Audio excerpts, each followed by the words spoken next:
Hey, today I'm going to show you how to make the graphs for your How Gassy lab. So after you've collected your data, you will end up with 3 CSV files, but we need to put them into one Google Sheet so you can make your graphs. So let's go ahead and start that. I'm going to open one, just going to select the data, copy, and paste the data. Okay, so this data is about carbon dioxide. Oops. And this data is about oxygen, and this is dark light. And this is dark light. Okay, I'm going to go back here. I'm going to open my outdoor light, copy, and paste. Whoops. All right, and this is going to be CO2, and this is going to be O2, and this is outdoor light. Maybe we'll just call that natural light. And then I'm going to go get my next set of data. This is red light data. And I'm going to push, oops, one more time. This is carbon dioxide. This is O2. This is going to be red light,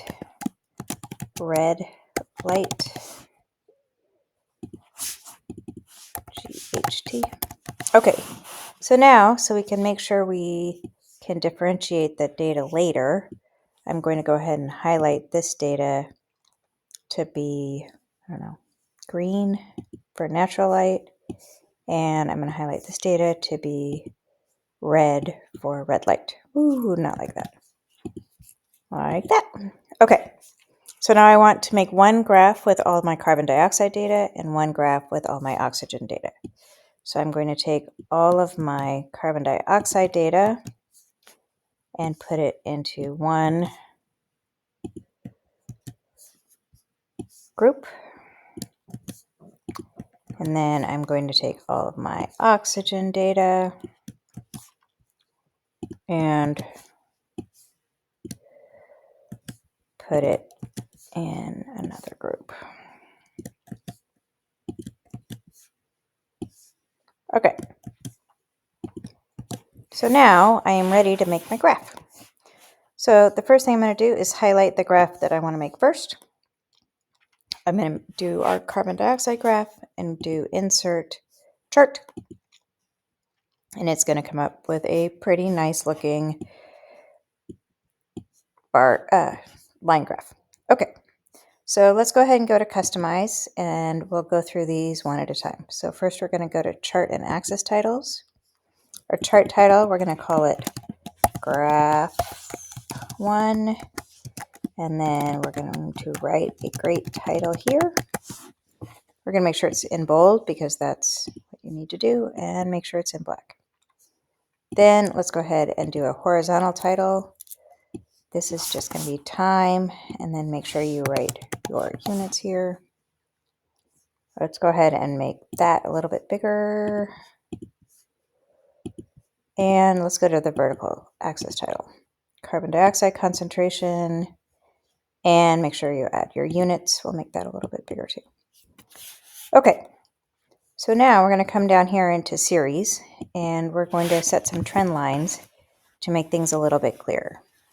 So right here it says apply to all series, and you don't want that. So we're first going to apply to our dark light. Blue is fine, but we're going to make our regular line dotted.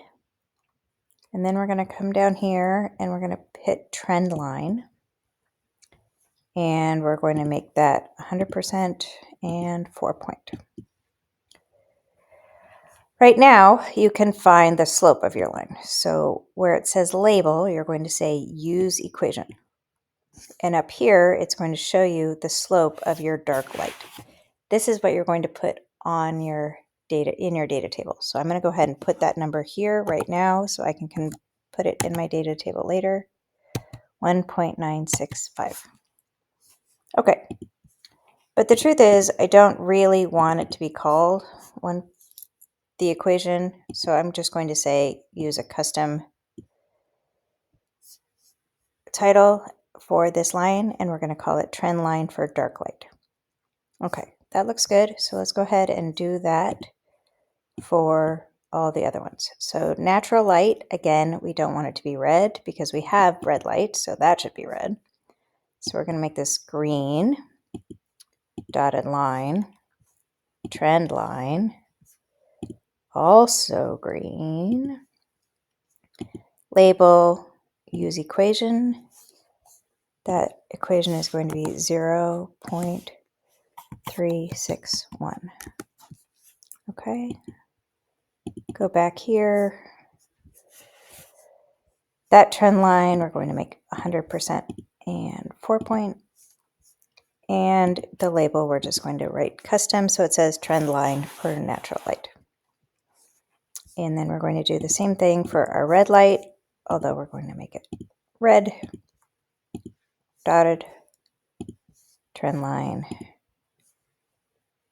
red, 100%, 4 point, use equation. All right, this equation is negative, so make sure that you write negative on your data table. 0.33. Okay, when I come back here, I am going to make it say trend line for red light. Okay, now go to your legend. Make sure your legend is on the right-hand side. Make it a little bigger. All right, that's looking pretty good, except for I have all this space down here, and I think that we can make that look better by going to vertical axis. And instead of starting at 0, why don't I start my graph at 350 and make it go to like 1,000. So now we have a much better graph. We have found our slopes, we have labels, and we have pretty clear lines to show us if carbon dioxide is going up or down. Okay, that's about it. Have a nice day.